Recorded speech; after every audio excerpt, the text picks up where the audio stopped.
All right. Hello, everybody. Welcome to Mobile Monday with NC Realtors. I'm John Waite, General Counsel with NC Realtors. Today is going to be a little bit longer than other Mobile Mondays. It's probably going to take closer to 45 minutes to an hour instead of the regular half hour. We're going to be covering a lot of other things other than the forms, just to kind of give you guys an idea of just things to be looking out over the next couple of weeks as you make these final steps toward transitioning just to a different way of doing business. The first thing that I want to bring up for you guys is right here on the website, okay? And you should be able to see this, and it might be that I'll have to go back and share other pages as they come up. But this is the ncrealtors.org website. And every year when I go through forms changes, one of the things that I do is walk people through the website so that you guys know exactly where to find all this stuff in case you get lost today or something is not right or whatever, okay? It looks like you guys should be seeing the ncrealtors.org website right now, so let's just start with that. Everything I'm going through today is right here, okay? The risk management library, if you haven't got in there yet, you should definitely get in there. That will be updated pretty soon based on the forms changes that have just come out. Obviously, there's been a lot, this whole cycle with forms changes. The risk management library is a whole tool set for you guys to train your agents on Form 2T, disclosure, and a couple other topics. That's something that will be updated periodically and going forward. Those topics right now need a little bit of a refresh, maybe not so much the disclosure section, but other sections having to do with 2T just to reflect the last couple of forms cycles and changes that have been made in 2T during that time. In the legal Q&A section, the legal Q&A section is the section of the website where every Monday in the Realtor Rundown, which is hopefully how you guys found out about this presentation today, it starts off in chronological order. And the reason I bring that up is you can sort it other ways, right? You can sort it A to Z or by date or whatever. I'm going to keep it by date. And the reason for that is because I'm going to go over a bunch of things today, including the forms changes. And right here, you can see your residential forms changes. That's what we're doing today, this Mobile Monday, okay? There's also some auction changes. Some really good stuff happened in there this year with that group. Kudos to those volunteers for coming up with some really good ideas. Property management changes, also thank you to those volunteers. Residential, obviously, a lot of time on these forms this year, including right up to the very end, including just recently, as of a couple of weeks ago, covering a new form that we're going to look at today too. And then finally, commercial forms, they always do a really good job of trying to make sure that everybody in that industry is well taken care of too. As I said, today we're just going to be covering the residential forms changes along with some of the more general changes that are coming out because of the NAR settlement. But if you scroll down, you will see that all the Q&As are in chronological order as they were releasing them. And we just did one on written buyer agency agreements and new MLS policy. So if you want to know about when you might need a buyer agreement and what forms might work, then you want to look at that Q&A. Does an agent need a buyer agreement with every buyer at an open house? Talking about that. Doing a refresher on fake seller scams. Here's one just based on forms change we're talking about today about when you use 800T, which is the new construction contract, like where the house is from scratch, compared to the new construction addendum with Form 2T.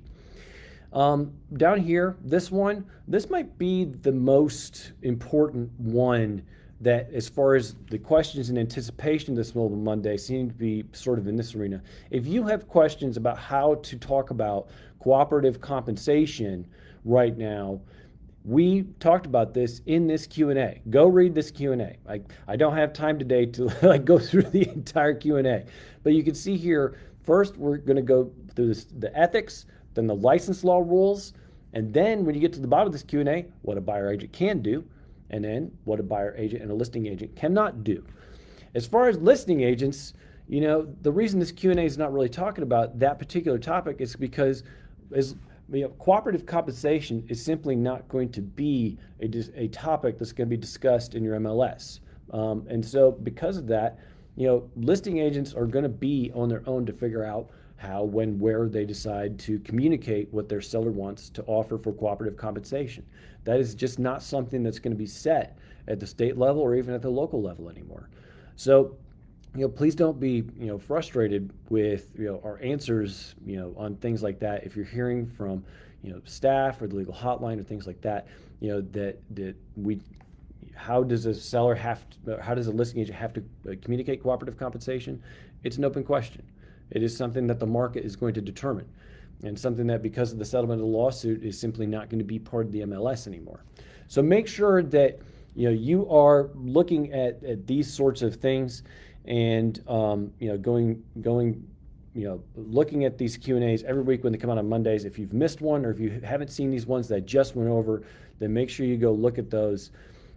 Guidelines for offers of cooperative compensation outside the MLS. There's a Q&A on that.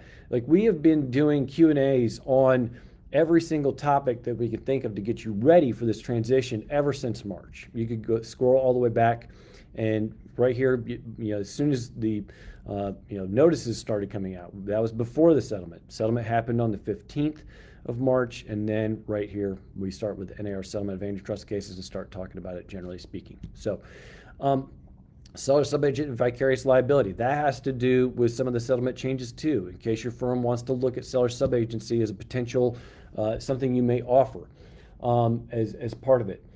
All of these topics are not things I really want to go into in detail today. Today I want to stick mostly to forms changes, but as we go through the forms changes, I will be bringing up some other topics. So here we have the offer to purchase a contract, Form 2T, all right? And I'm going through the strikeout version. This is the version that is in the residential Q&A, residential forms summary changes Q&A, okay? And mind you, today I'm only going through like the big ones, okay? I'm not going through every single change to every form. I'm not even going through every form in the residential library that was changed. Not all the changes are significant enough for me to spend time with you today on them, okay? We got bigger fish to fry. We're going to fry the big fish, and then if we can get to some smaller fish, we will. But if I miss anything today, I'm on the hotline all day today. So, you can call the legal hotline. You can email the legal hotline. I will definitely try to get to everyone today. Depending on call volume, it's not unusual for us to have 50 to 60, calls a day now, which you can imagine, is difficult for anybody to keep up with, but we have been, generally speaking. Unless somebody asks something difficult that, requires extra research or whatever, or if it's like, if you give me 20, calls at 4 o'clock,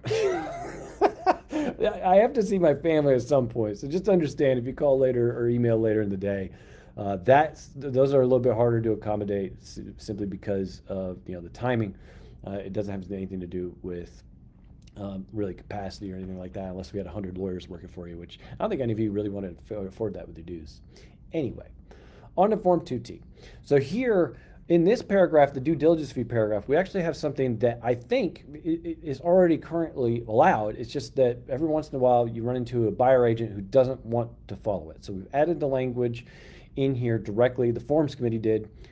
Sorry, that's one thing I should make clear. These are not, forms changes are not something that, me or some other staff member goes on top of a mountain and then comes down with stone tablets and gives you the forms changes, okay? That's not how this operates. The Forms Committee is comprised of a group that is very dedicated volunteers who give their input and insight and dedicate a lot of time and energy to all these changes. So kudos to them, and thanks to them for everything that they do on the Forms Committee. And it's my job to try and present them to you guys and help you guys understand them. And so that's really all I'm doing. As far as this change right here, and I'm talking about this language right here that's been added, there's language added that says, hey, buyer agent, if the listing agent tells you to make out a check, the due diligence fee check, to one spouse or the other, or maybe one person in the estate, not everybody, it's because of the bank account situation or something like that. It is something that you can accommodate, and you can do that now if you're on an old form. It's just that every once in a while a buyer agent would have an issue with that, and so now it's something with the directions right in here, and buyer agents should follow it if they get that kind of direction from the listing agent. On the due diligence period, there's been a change here to make some check boxes to do and accommodate something you guys are already doing. Number one, is, a period that'll start on a date certain, okay? That's one way you can do it, or you can do it for a certain number of days after the effective date. No matter what you do, it's in here twice now. Do not put in NA. If you put in NA, nobody knows what that means. To one party, it might mean that there is no due diligence period, and to the other party, it might mean the due diligence period lasts forever until closing. In any event, having gray area on that is not good for any agent whatsoever. So please don't put NA in there. That caution is in there twice now. So hopefully we'll see fewer and fewer of those sorts of issues in the offer to purchase and contract. Here we've added a little bit of language that really talks about the fact that the inspection period, it goes all the way till closing. Just because the due diligence period ends does not mean that suddenly the buyer cannot do investigations or inspections anymore. And there's some changes made to this paragraph right here. It's already in paragraph 4, and there's not significant changes to that, so I'm not going over that. But you can see here at 8C, the Forms Committee has added investigations and inspections, even though it's part of due diligence, just to make it more clear in case you have a difficult seller who doesn't want to give that access to the property for the buyer to be able to do inspections of whatever nature, including a final walkthrough, all the way up until the closing. Here in paragraph 8A, there's been an addition of this Romanette, and I'm not going to go through it in detail, but basically it gives the closing attorney a limited power to be able to make an inquiry into the seller's account with an HOA. Hopefully. I know HOAs are impossible to deal with for you guys sometimes, and maybe this won't help.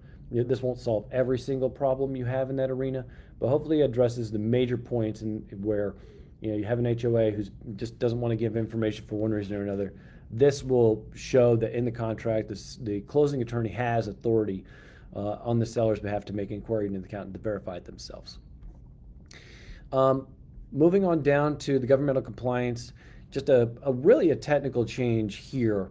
The Forms Committee had a subcommittee actually evaluate how this paragraph has been working over the last year. It's a brand new, this paragraph itself is a brand new paragraph from last year, right? And there was some trepidation about it, but on the whole, based on the feedback that the subcommittee got from membership and just around the state, generally speaking, this paragraph has been working the way that as intended. It's not meant to give the buyer a big advantage or something. It's really to, if a seller has done something, failed to disclose a major permitting issue, then it doesn't put the buyer in a position where they either A, take a property that has a major permitting issue, or B, give up potentially have a difficult time getting their due diligence fee back if there's a significant due diligence fee. It was really just to kind of even the playing field a little bit. As a specific example, there's actually an example shared with the subcommittee that I remember where the seller had represented that the property was on septic, but it wasn't. It was just a hole in the ground. So, and it was a situation where the buyer had put down a significant due diligence fee. And I think that the goal of this paragraph has always been just to try and make it not quite so unfair. If the seller wants to disclose something like that and a buyer wants to give a big due diligence fee or something, because when they have the information to know that, then that's really all it's intended to do. These two edits, however, are meant to curb abuse by the buyer in case it's out there. I haven't heard very much about it, and I don't think the Forms Committee has either. But the biggest thing is the first part here. If the buyer establishes a violation exists, it is the buyer's burden. So that's number one. And I think that's true in the old forms too. So if you got something in the old form, I think this is still the case, okay? It's just that these edits are meant to make that more clear. And then number two, the buyer must promptly notify the seller. So the buyer can't sit on it all the way right up until closing and then tell the seller about this major permitting issue in order to try and get a leg of the transaction. They got to promptly notify the seller, and they have the burden of establishing that a violation exists. So those two things are meant to make sure that the buyer is not given more, leverage is not the right word, just more rights in the contract than what is intended. Okay. All right, and those are all the big edits to 2T. So you can see not huge edits to 2T this year. It was really more on other things that we are going to cover. And the next thing we are going to cover is the amendment to the offer to purchasing contract. which is right here. So here we have the agreement to amend, all right? And one big change here is now you can add an additional buyer just by checking this box and inserting the name. And then the buyer is going to step into the contract wherever everybody is, that's where they are, okay? So they're going to be obligated to all the terms, and that includes if there's a term in the contract, if the previous buyer was given all the disclosures, then sure, you want this buyer to get that. But they're also obligated to that representation that the first buyer got all the disclosures in the first place. So it's not necessarily going to sort of trigger some new time period where everything changes or whatever. Quite literally, what this means is you're adding an additional buyer. It's meant to help those transactions where you guys have to do that for lending reasons or whatever. And hopefully this gives you an easy way to do that. So far, I don't remember any specific discussion about adding a seller, but that may be something to look at in the future. For right now, additional buyer, and then possibly looking at additional seller in the future. But just know that that's there, and feel free to take advantage of that. The next form we are going to cover is a form I'm very excited about, and that's the estate property flowchart. Okay.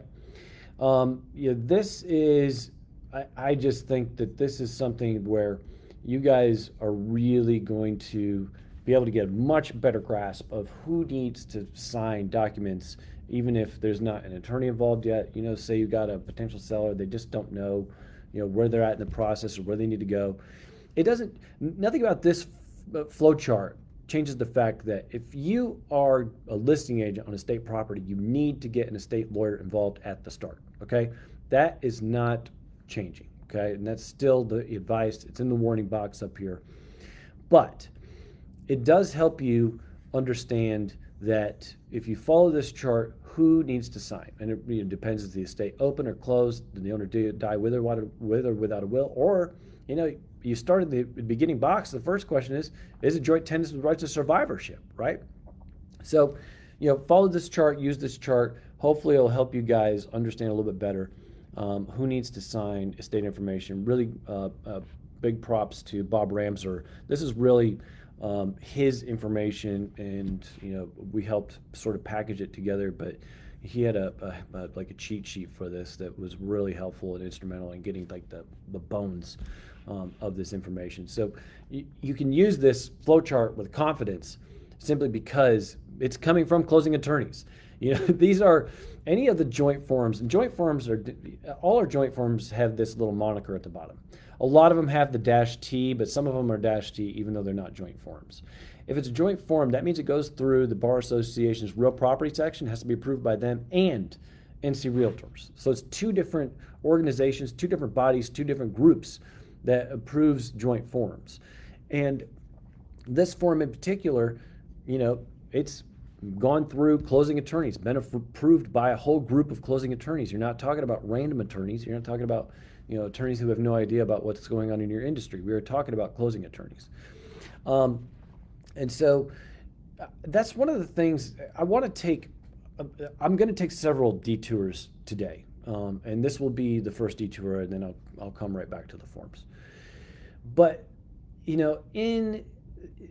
over the next couple months, I would say for the next year at least, maybe even longer, there is going to be all sorts of things out there that you guys need to be aware of, and frankly, you're just going to have to do not take at face value without doing significant research yourselves into what somebody might say.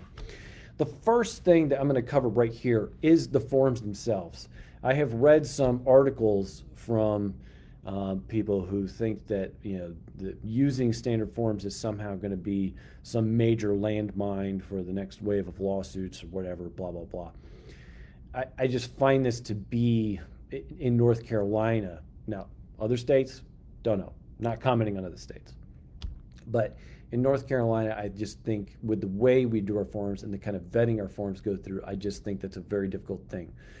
The forms, first of all, they're going through the forms committee. Changes come from membership, okay? On top of that, you have this layer of lawyers looking at it, and not just me, not just Caitlin or Heather or other lawyers who are involved with NC Realtors, but lawyers across the state looking at this, lawyers with local associations, lawyers who do closings and transactions. These forms go through a lot of scrutiny. Me personally in private practice, I've litigated these forms many times. And to say that there's some kind of hidden liability out there from using the forms, I just don't see it. In fact, I would venture to guess, and it is purely a guess, it is just speculation. I am not saying this for sure. Please don't make this more than it is. But if you were asking me to guess, at least one of the reasons, and it may just be one of the reasons, that we didn't see a copycat lawsuit for antitrust here in North Carolina like we saw in other states is because our forms go through and explain to the client how the money is moving. And we had that extra burden, we had that extra layer.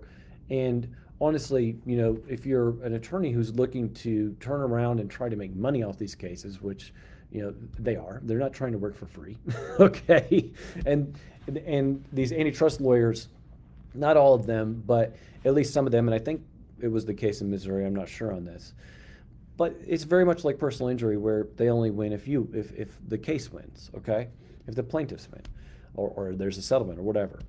And because of that, if you're looking at that and you have a state like ours that does a real good job with the standard forms of explaining how the money is moving to the client, then no, there's not extra exposure there from using standard forms. Other states, maybe yes, and maybe these articles, maybe that's really what they're focused on. I'm not sure. I did hear that in California, DOJ, is talking to the California Association or maybe some segments of it. I don't remember off the top of my head, but just asking questions and about some forms changes they've done. We haven't had a similar inquiry here. If we do get one, then I'm sure NC Realtors will address it. I think that the commitment shown by our membership, staff, all the way down, top to bottom, in the organization has been diligent about risk management in this arena. So, all it is to say, it's a long-winded way of saying, if you see someone talking about how forms are some new landmine or whatever, ask some more questions about it. I'm not telling you one way or the other. Nothing is bulletproof anyway. As someone who's practiced litigation for, I'm relatively young, so I've only done it a little bit over a decade or whatever, but as someone who practices litigation, I can tell you that anybody can sue anybody, and it doesn't have to be super legitimate. I've seen lawsuits that are well-founded. I've seen some that are not. And so, there's nothing that's going to be bulletproof. The question is what's going to happen when the rubber meets the road and what standing do you have? My experience in court with the standard forms has been very good, and I wouldn't want it any other way. So, sorry for the detour. State property flowchart, brand new form 10-VT. Make sure you're looking at it and using it where it fits with your practice. All right, so moving on, let's go to new form 142.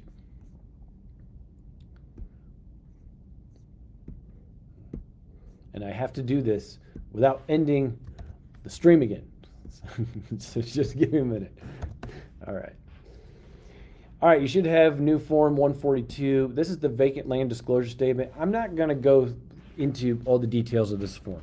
What it is a disclosure statement, much like the residential property disclosure statement and mineral oil gas rights. It's kind of both mashed together for vacant land.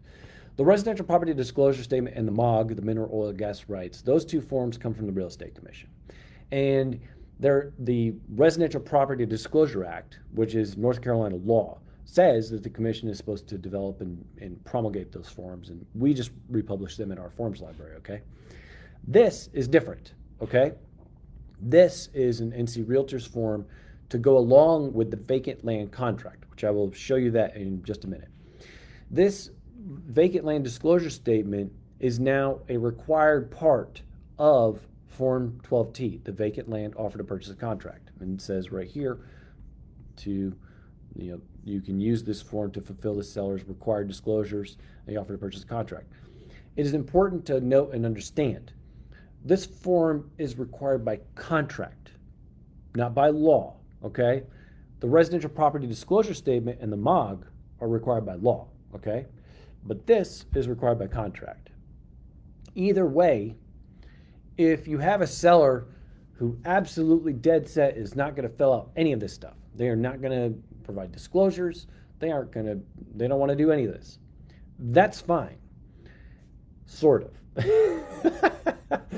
For the first thing I would say about a seller like that is, as an agent, you need to really think, do I want to represent this person or not? Because you have a duty to disclose material facts. If there's even red flags that a material fact might exist, then you have a duty to discover and disclose, okay? So if you got a seller who's dead set on not telling anybody anything, you are automatically going to be subjecting yourself to potential pitfalls in that arena, okay? So it's really important that you have a good fit with your seller and make sure that they are giving you the information you need to be able to fulfill your duties under the license law and the code of ethics, okay? All right, so there's that. But let's say that you feel like you got material facts, the seller still doesn't want to do them or whatever. Let's explore that scenario. What is the consequence of not doing the RPOs of the MOG or this vacant land disclosure statement? Even though they're all required, they're required from different places, right? But the consequence is really just there's essentially a 3-day window after the effective date of the contract where the buyer can terminate the contract and get their due diligence feedback. That's it.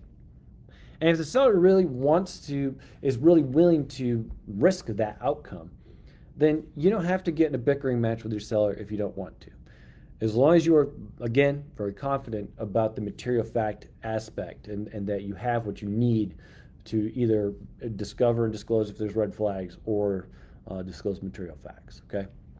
So on this form 142, you can scroll through, you can see there's physical aspects, erosion, mine shafts, most importantly, the septic system. A lot of time spent on this section by the forms committee. This form represents months of work by a subcommittee and then more weeks of work at least by the forms committee themselves.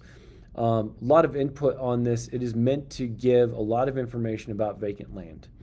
And at the end of the day, if you do a good job with this form, I believe this, and I think feedback from you guys has mostly been the same. If you get a seller who's really willing to make good disclosures about their property, it increases the value of the property. Buyers are going to be more confident making their offers. They want to know, whether there's wetlands or screens or problems with, all this stuff as far as like hazardous materials, things of that nature. So, just understand that, there's real value to filling these sorts of things out. Moreover, you can do yes, no, or no representation. So the seller can fill that, do no representation if they want to on this form, just as they can on the residential property disclosure statement and mineral oil gas rights, okay? So let's look at 12T and where this mechanism comes in.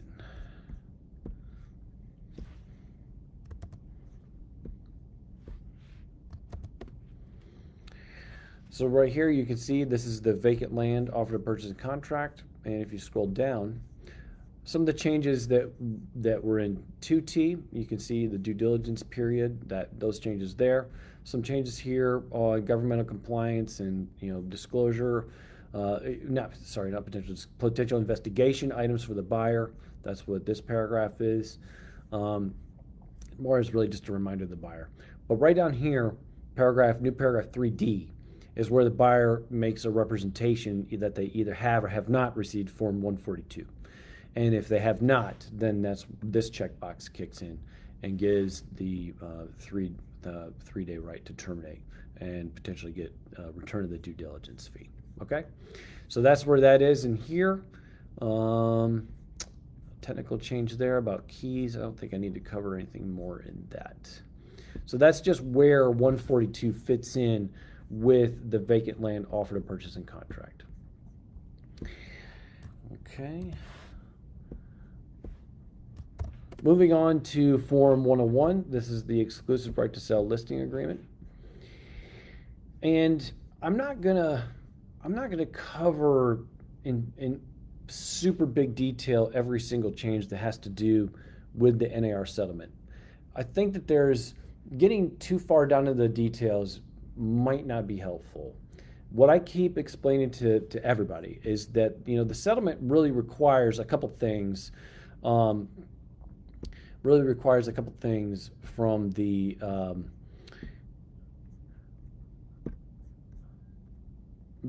between the agent and the party. Sorry, I was checking real quick to make sure I wasn't missing something on the comment section because I can't see it right now. And I just wanted to make sure everybody was still with me. It looks like you all still are, so I'm going to keep going. But there's really two big items, okay? And we're going to come back to these a little bit later. So I'm going to cover them now, and then hopefully it'll just be a refresher later. But number one is that there needs to be a disclosure that the commission rates are not set by law and they're fully negotiable, set by each broker and firm. So that's bolded right here on the screen. So that's number one. Number two is that if there's additional compensation, that your client has to agree to it in writing. That's really it. The default of the forms used to be that if there's additional compensation, you just had to disclose it to your client and then you got to keep it. The client consented to it at the outset. But under the new rules, that is not going to be the case. If there's additional compensation over and above what you've agreed to accept for performing services in the agency agreement, then your client has to consent to that in writing. And there's two ways to do that. One, you can just amend the agency agreement. That's Form 710, okay? Number two, we've made some adjustments to Form 770, which is the confirmation of additional compensation form. I'm not sure that's the exact title, so forgive me, but we'll look at it in a second. But there's been a section in there where your client signs and also consents. They're not just signing to acknowledge the disclosure, they're also consenting to the additional compensation. If you're going to reduce your compensation, the best way to do that is going to be Form 710. Obviously, Form 770, if you're talking about additional compensation, there is none. You're reducing your compensation. So if you have a situation where, especially, this probably will come up more often in buyer agent scenarios, but if you're reducing compensation, then 710 is probably going to be a better fit most of the time. All right. So all the changes on your screen right now are really meant to just address those two things. That's it. Okay. And the same is true for Form 201. Scrolling on down in the exclusive right to sell listing agreement, here the seller can give a direction to the listing agent about how the due diligence fee will be paid. So in addition to the change being in the offer to purchase contract where the listing agent can give that direction to a buyer, put it in an MLS listing or whatever, here the listing agent can have the risk management protection of their client telling them in writing, make it only out to this one seller. We don't have in a bank account that accommodate all the sellers. Here we have some updates to the flood hazard section so that your client can give disclosure about wetlands. That is totally a risk management improvement for you guys. So hopefully you'll get more information on those things from your seller. And finally, this is true in the exclusive buyer agency agreement and the exclusive listing agreement right here. The seller being able to tell you that they are or are not working with a relocation company, which is probably a pretty important thing for you guys to know at the outset of representation. All right. So moving on, let's go to another new form that I am excited about.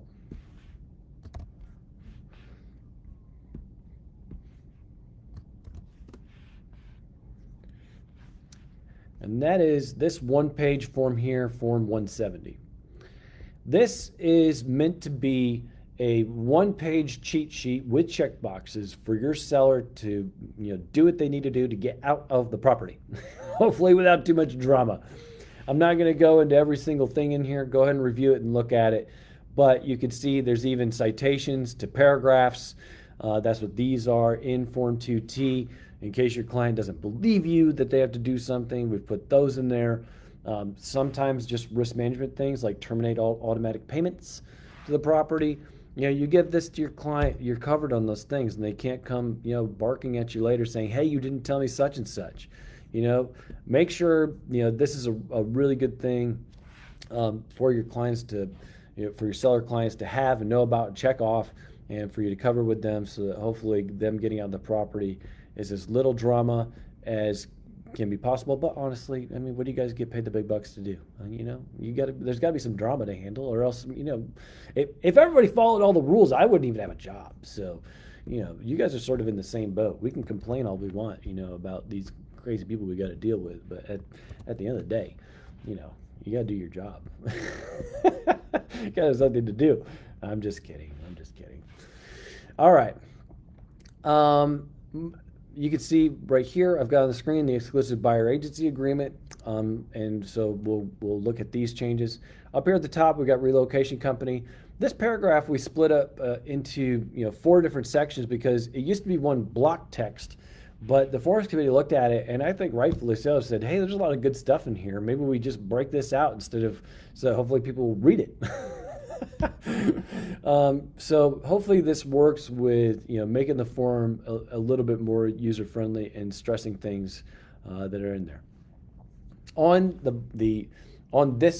all the agency agreements, including this one, there's all these changes that you can see they accomplish. They're mainly here to accomplish 2 things. One, to make a disclosure to your buyer client that commissions are fully negotiable and not set by law, but instead are set by the broker or firm. And number 2, that if there's additional compensation, that you'll need an additional agreement to get additional compensation. But let's go to paragraph 4B here and just talk about this. This is something that historically buyer agents have not been consistent in filling out correctly.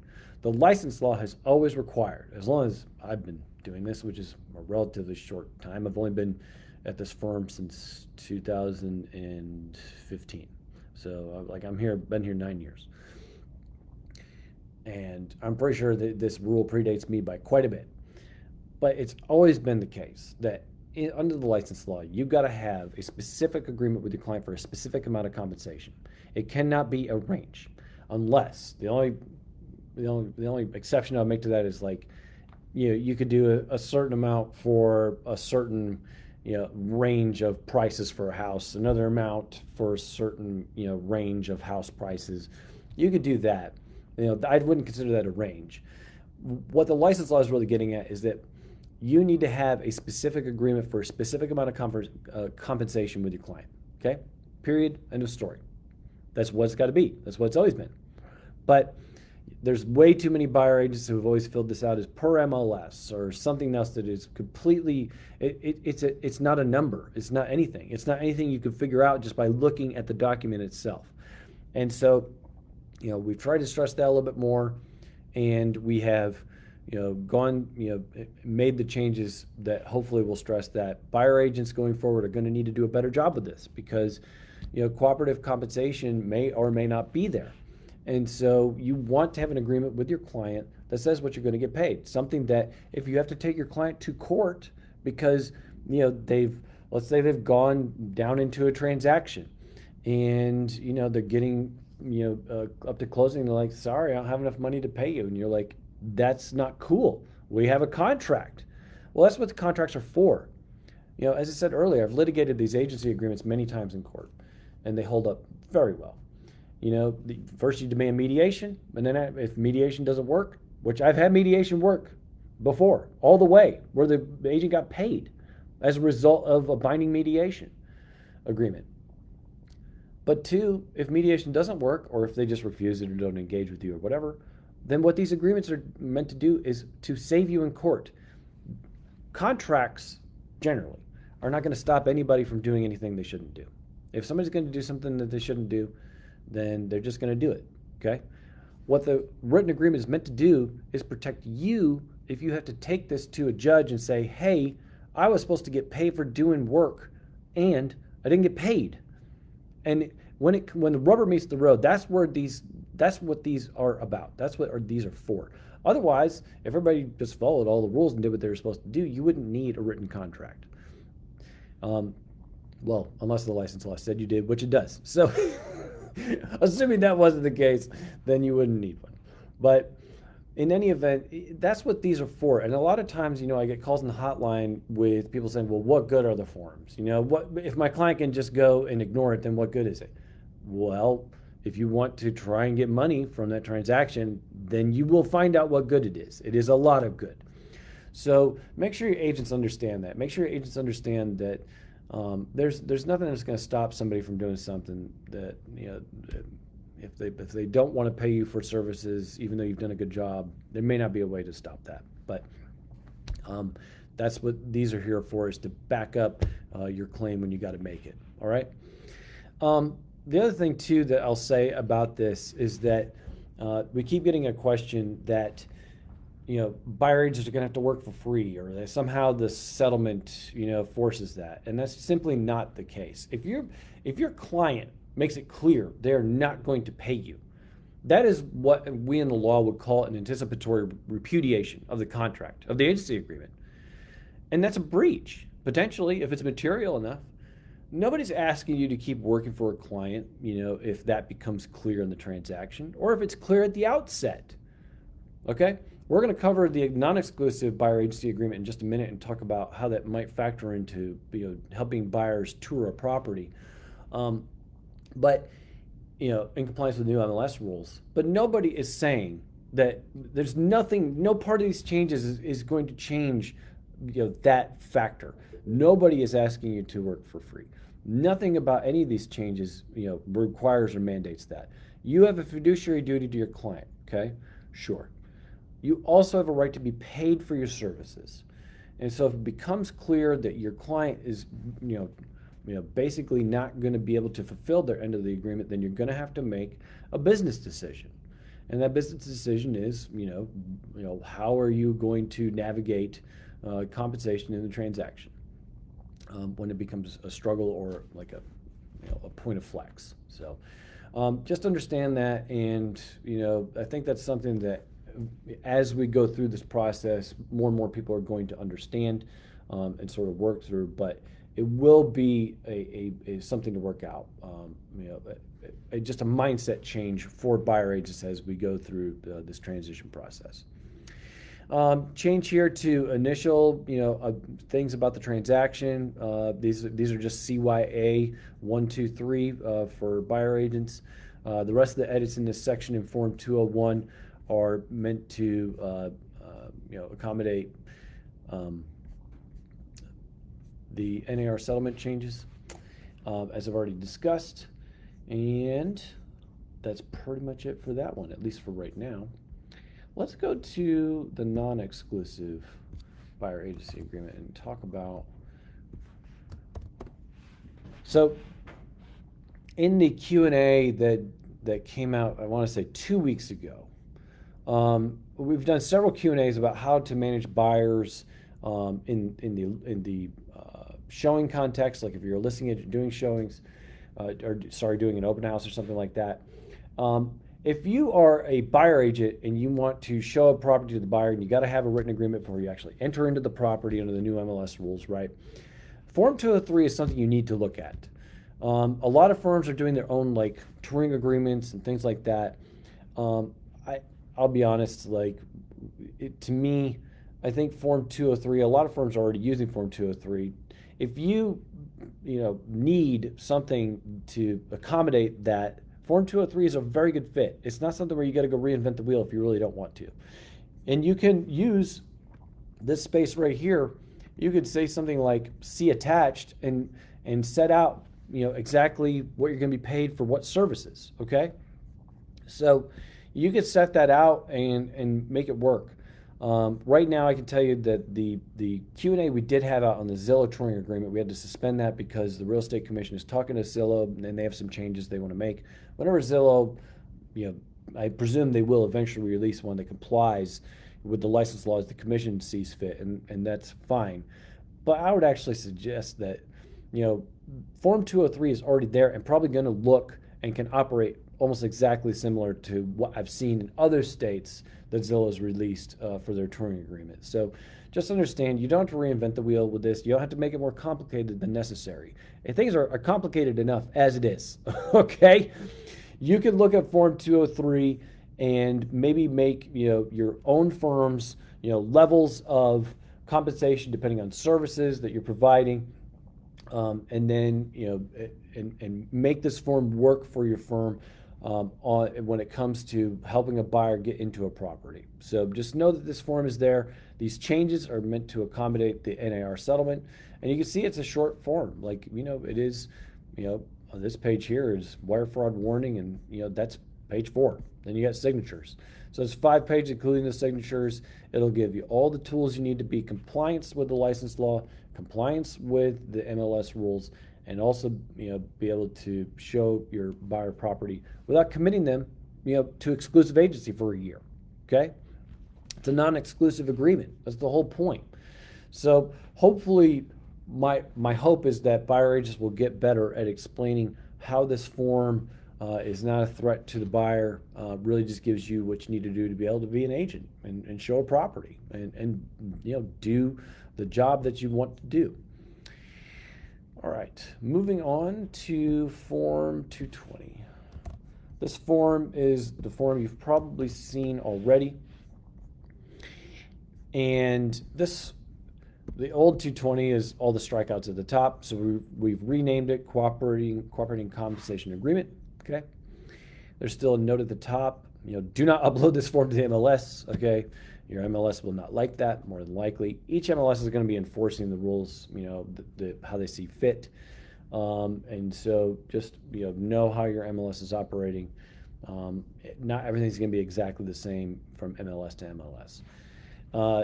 But when it comes to cooperative compensation, what Form 220 is meant to do is to give the buyer agent the ability to enter into a contract for cooperative compensation, either with the listing firm or with the seller. And the most common scenario where a buyer agent might go into an agreement directly with the seller is because the seller and the listing firm have had a discussion at the beginning of agency, right, of the listing side agency. And the seller says, I'm not paying, cooperative compensation. So the listing agent says, okay, well, all right, that's your choice. And so because of that, there's no cooperative compensation offered. But the buyer needs help, in order to be able to pay their agent. They know that. And so an offer comes in that has, that is contingent on cooperative compensation. Now, mind you, it's got to be 2 separate documents. The Real Estate Commission has not changed their position on this. There's the contract, and then there's the agreement for commissions. Do not mix the two. We got guidance from them. This is in the Q&A that I mentioned earlier. So go to the Q&A section, the navigating cooperative compensation in compliance with the license law and code of ethics, that Q&A. It is right now, this is not perfect. It's just where it is right now. Hopefully we'll be able to work a form solution on this through the coming year and see how things are sort of operating in the market. But if you write an email and say the offer to purchase the property is contingent on, cooperative compensation being agreed to, in 2 separate things, then that's fine. It just has to be separate, cannot be in the contract itself, okay? So backing up to the original scenario I was talking about, listing firm, not offering cooperative compensation. That's all their contracts with the seller say, they're not offering it, okay? Offer comes in from the buyer side. It's contingent on cooperative compensation. Seller likes the offer and doesn't, has changed their mind on cooperative compensation. This is all still going to go through listing firm. This form is not an invitation for buyer agents to be talking to sellers directly. So please make sure your agents understand that. Hopefully that's self-explanatory, but maybe it's not. It's okay. We'll get through it and get through the learning process. But it'd be possible for the seller to be like, all right, well, listing firm, I'm not going to change all my documents with you. I'll just agree to pay the buyer agent / buyer firm directly. And so that's the most common scenario, probably, where a buyer agent is going to end up with a contract directly with the seller. Now, mind you, there's definitely going to be some interesting fallout from that. I'm not going to go into all of it today, but having a buyer agent with a contract directly with a seller is going to be an interesting thing. So listing firms are going to want to potentially talk to counsel about, whether that's something they really want to do or not. But for right now, we're going to see how this works and see how the market reacts to it. and your guys' interaction to it will definitely affect changes over the year. In any event, this is meant to be a very simple form so that you can make an agreement for cooperative compensation, reduce it to writing, and then have it be enforceable, especially if something goes wrong in the transaction. All right, moving on. Let's go to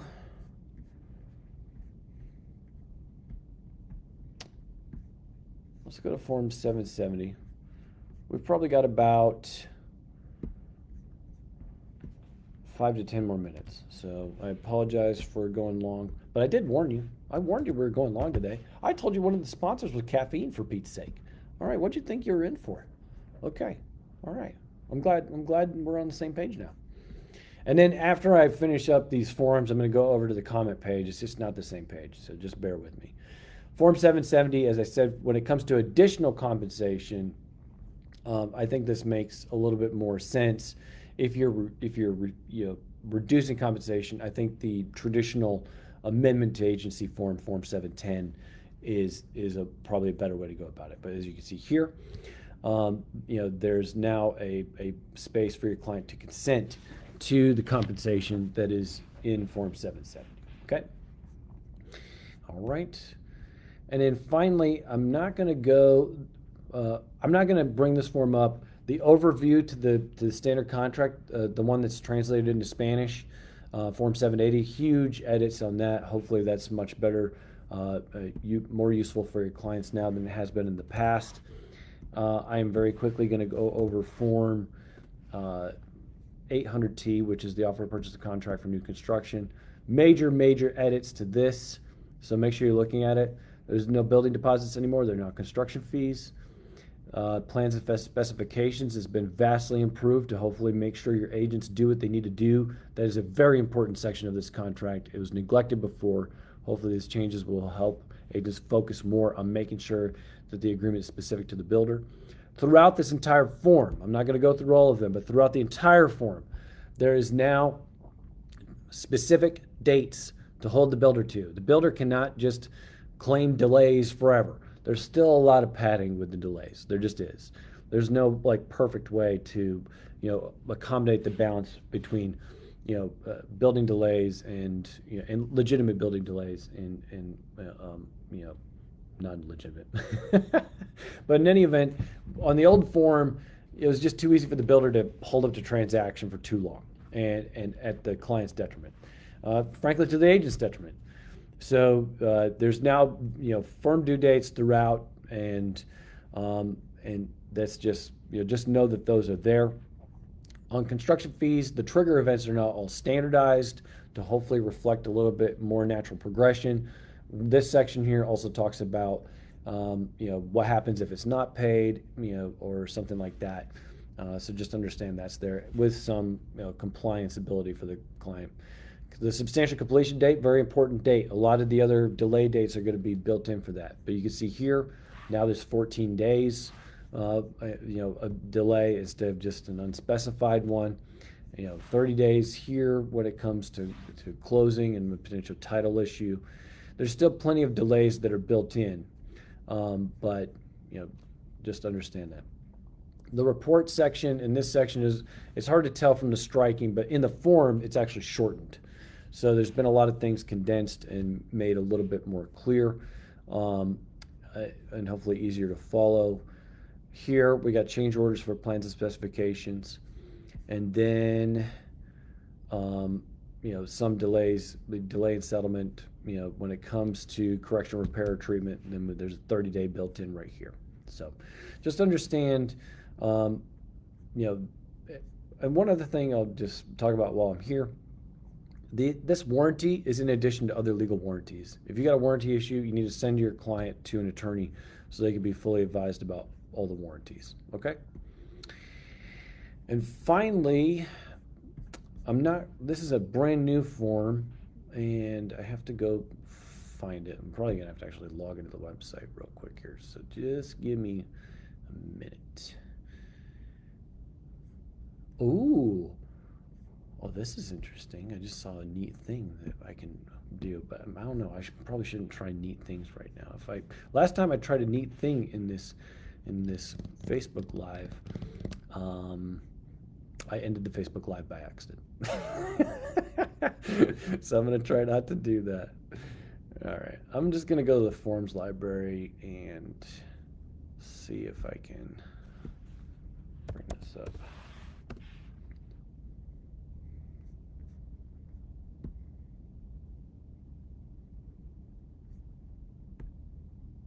Oh, no, don't do that.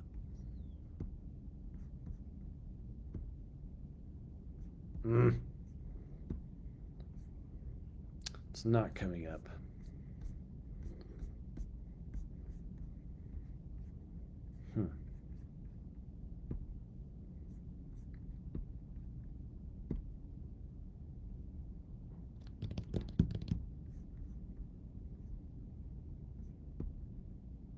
Aha!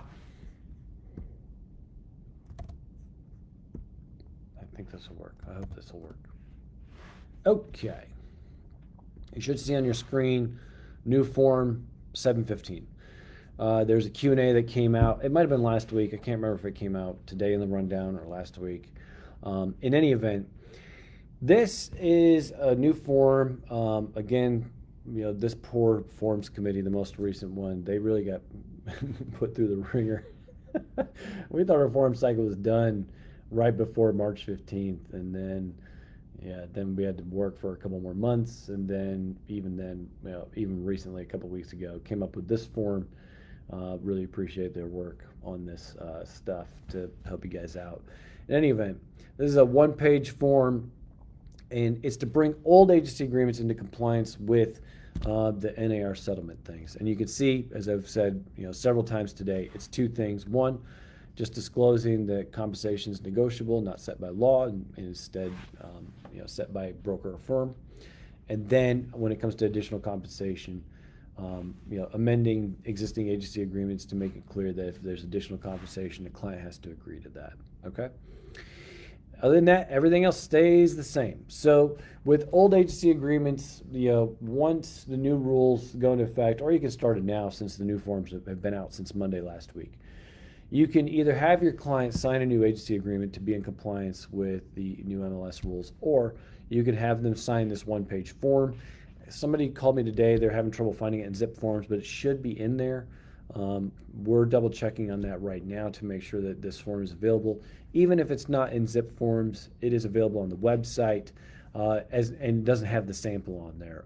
There's one with the sample, obviously, and then one without. So just understand this form is in there. It's an easy way where you can have your client sign it, come into compliance with an old agency agreement, keep on trucking, or you can do the new agency agreements if you like. All right. So that's the highlights of the residential forms changes. I am skipping over now to the comments so that I can look and see.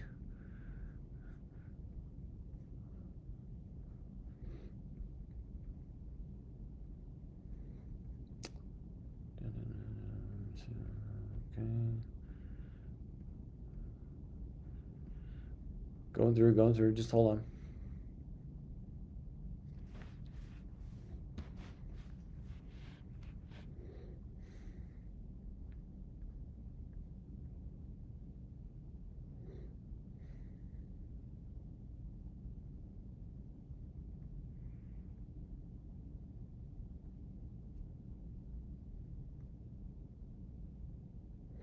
All right, so there's a question here. It says, is Form 220 filled out by the seller or listing agent? It can be filled out by the seller listing agent or the buyer agent. Either way is fine. It's an agreement between either the seller or listing firm or the buyer agent's firm. It's also possible in a transaction to have more than one Form 220. Like you could have one with the listing firm and one with the seller, and both would be enforceable. The question is, and next question here is Form 770 in addition to the buyer agency agreement? Yeah, it's a totally separate thing.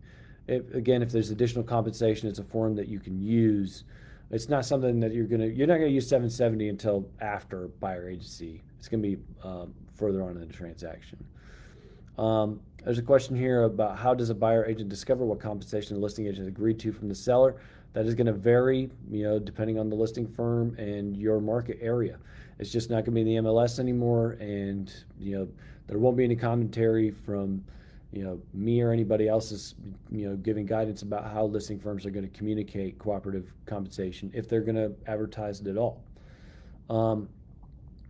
Question here about 220, is the form completed by the buyer agent at the time of offer submission? It can be. I would suggest that. I would suggest having, at least an agreement in principle, if not reduced to writing, for cooperative compensation. You can't hold your client's offer hostage in order to get cooperative compensation. This is in the Q&A, navigating cooperative compensation in compliance with the license law and the code of ethics. Again, I will show it to you. I'll put it on the screen just so that everybody, because I'm going to keep referring back to this. It's just too important of a Q&A, and too many questions are actually related to it. But it's down here. So if you go to the Q&A section of the website, click on this. It goes into detail about all these things, including not holding your client's offer hostage. But if your client tells you to do something, it is valid for you to follow your client's direction and make a potential offer to purchase conditional on cooperative compensation being agreed to. So, can Form 220 be completed at the time of the offer submission? Yes. Can it be after or during? Sure. Depends on what your agreement is with your buyer. Okay. Let's see.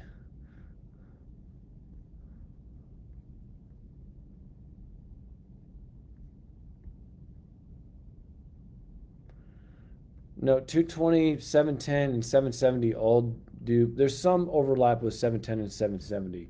220 is an agreement with the buyer agent's firm and the listing firm. Okay. 770 and 710 are just agreements between the client and the firm to address potential compensation issues. And then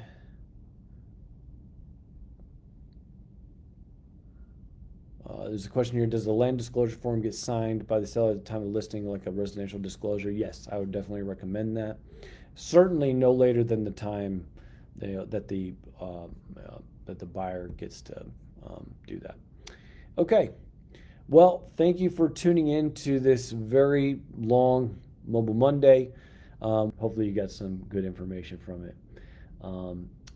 And like I said, if you got any additional questions, we are here on the legal hotline. You can either email us at legalhotline@ncrealtors.org or call 336-294-1415, like the main office in Greensboro, and they will transfer you over. Anyway, thanks for being here, and you guys take care.